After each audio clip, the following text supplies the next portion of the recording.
Back to politics now. 2020 Democratic candidates sounding off on new accusations against former Vice President Joe Biden.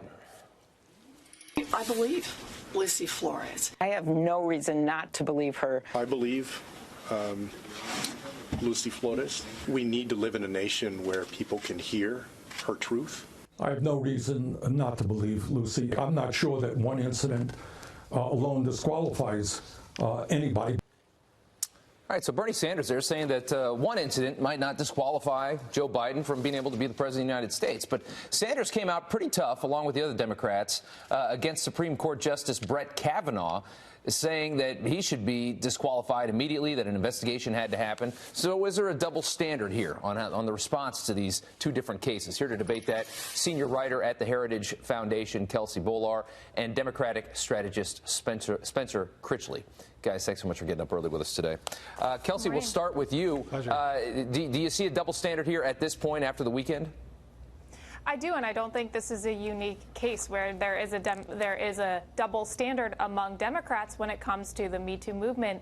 They constantly want to #believe all women when it is politically convenient for them to do so, but in cases like Virginia Lieutenant Governor Justin Fairfax, where it's not so easy for them to believe all women, they cast those concerns aside, and he's still sitting in office. Yeah, I mean, obviously, Spencer, when we look at this, the story here, what Joe Biden is accused of doing doesn't reach the levels of other sexual assault cases that have been more publicly viewed here in this country.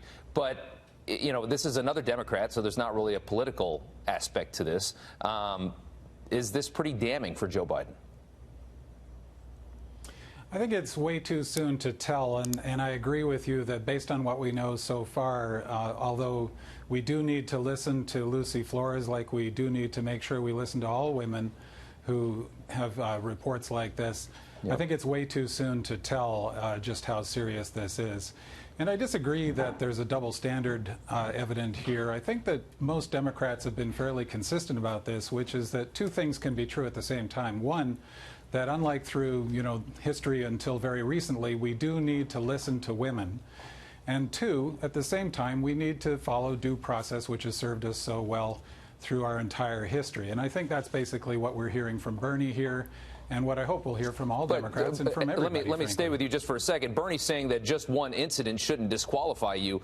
I would imagine that would anger a lot of women. Just one incident shouldn't disqualify you from being the president of the United States. Yeah, I think that if you check out what Bernie said in its full context, he started off by saying it's very important that we listen to Lucy Flores, as the other Democratic candidates you played have been saying. And he said that this is something that both Democrats and Republicans, all of us, need to take seriously, especially because of the history behind it when women were so often dismissed and silenced in cases like this. But he's also saying something that I hope we can all support, which is that we need to learn more. Right. Yeah, Kelsey, back to you. You know, when Kavanaugh was going through all of this in the Brett Kavanaugh hearings, and there was so much rage, when one of the women, it was found to be it was pretty certain that she was making up the story. It didn't stop Democrats from still saying that all these women need to be believed. And that was just an interesting thing to hear. What did you make of that? And it's interesting to hear Spencer now concerned about issues of due process. I would argue this is what conservatives have been raising all throughout these conversations involving Me Too, where we do need to wait for facts and investigations to come out. I'd say this Joe Biden allegation is different because there's video after video, picture after picture of him being incredibly handsy with women who clearly did not grant him permission to do so. That said, these are not allegations of any sort of sexual assault or anything worse.